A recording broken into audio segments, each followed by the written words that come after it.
ज्येष्ठ अभिनेत्री सविता मालपेकर यांनी मराठी मनोरंजन सृष्टीत आपल्या दमदार अभिनयाने वेगळं स्थान निर्माण केलं आहे.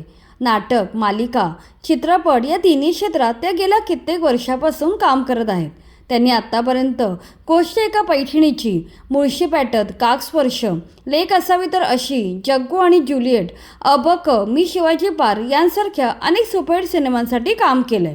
बेधडक आणि बिनधास्त वक्तव्यासाठी त्या ओळखल्या जातात. त्यांनी एका मुलाखतीत आपल्या आयुष्याच्या निगडीत अनेक धक्कादायक खुलासे केले आहेत. यावेळी त्यांनी मनोरंजन सृष्टीतील सुरुवातीचा संघर्ष आणि त्यांना कशाप्रकारे अनेकांनी त्रास दिला याविषयी सविस्तर सांगितलंय. आपल्या बेधडक अंदाजात त्यांनी रंजना आणि चंद्रकांत कुलकर्णी यांच्यावर देखील आरोप केले आहेत. चला तर जाणून घेऊया त्या नक्की काय म्हणाल्या. सविता मालपेकर यांचा जन्म एका सधन कुटुंबात झाला होता. बालपणीच त्यांच्या वडिलांचे निधन झाले आणि त्यांचे दिवस पालटले. 4 भावंडे आणि आई ह्यांची जबाबदारी मोठी बहीण म्हणून सविता यांच्या खांद्यावर आली. या काळाबद्दल बोलताना त्या म्हणतात, माझा जन्म मुंबईत झाला, मात्र कालांतराने आम्ही वडिलांच्या गावी राजापूरला स्थायिक झालो. मी 12 वर्षांचे असताना वडिलांचा मृत्यू झाला. वडिलांच्या मृत्यूनंतर आमच्या कुटुंबाकडे उपजीविकेचे साधनच नव्हते.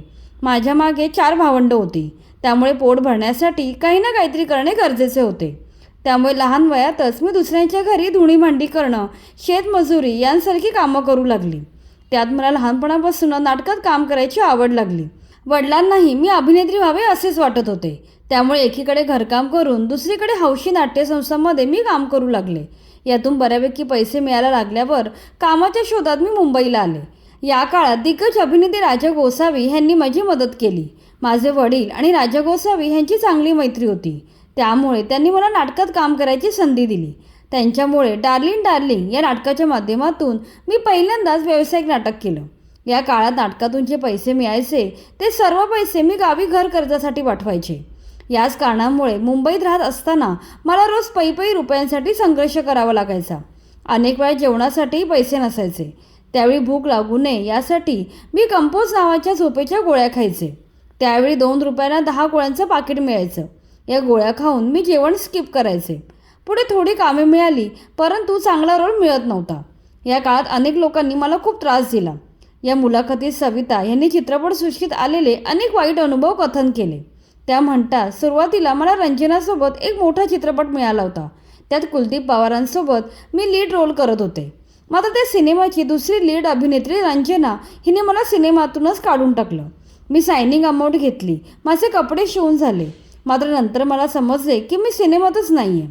रंजना अभिनेत्री म्हणून ग्रेट होती, मात्र तिने माझ्यासोबत असे करायला नको होते.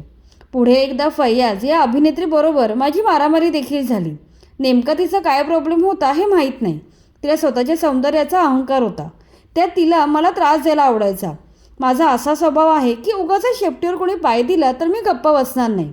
शेवटी आमच्या दोघांत एवढं वाजलं की प्रकरण पार मारामारीवर गेलं होतं. पुढे एका मालिकेत काम करतानाही वाईट अनुभव आला.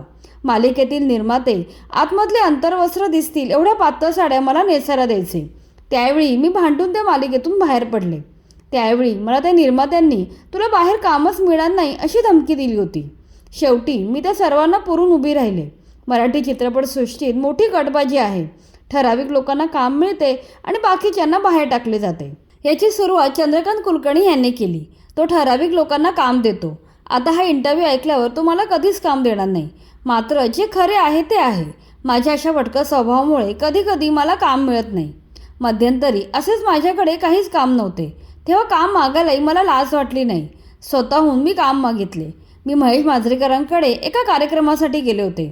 मी त्यांना अजयजीने म्हणाले, मला खूप चांगलं काम करायचं आहे रे, काही काम आहे का तुझ्याकडे?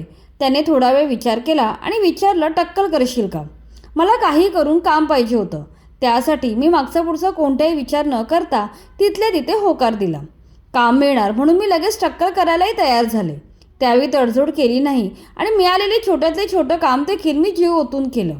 त्यामुळेच नाटक, चित्रपट, मालिका अशा सर्व माध्यमातून मला अभिनयाची संधी मिळत गेली. कामाचे चांगले पैसे मिळू लागले. 4 भावंडांना त्यांच्या पायावर उभं केलं. त्यांची लग्न लावून दिली. या सर्वात आई आणि मावशीची मोठी साथ मिळाली.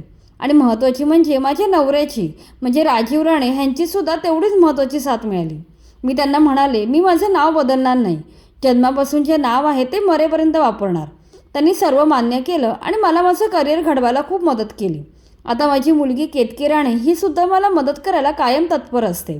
या सर्वांमुळे मी इथपर्यंत पोहोचू शकले. मी अन्नासाठी तडफडले तसे कोणी तडफडू नये ही माझी इच्छा आहे. त्यामुळे प्रत्येक सेटवर मी घरातून जेवण बनवून नेते आणि सर्वांना खाऊ घालते. हे माझ्या आवडीचं काम आहे. त्यामुळेच मला मराठी इंडस्ट्रीत अन्नपूर्णा म्हणूनही ओळख मिळाली आहे. कुठल्याही परताव्याची अपेक्षा न ठेवता मदत करणं हे मी माझ्या वडिलांकडून शिकले, अशी ते आठवण सांगतात. अशा प्रकारे सविता मालपेकर यांनी या मुलाखतीत आपल्या संपूर्ण आयुष्याचा आढावा घेतला आहे.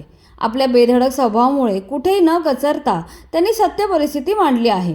जीवनातील संघर्ष, मराठी सिनेमातील राजकारण, गटबाजी अशा सर्व विषयांवर त्या दिलखुलासपणे बोलल्या आहेत. बाकी तुम्हाला व्हिडिओ कसा वाटला हे आम्हाला कमेंटमध्ये नक्की सांगा.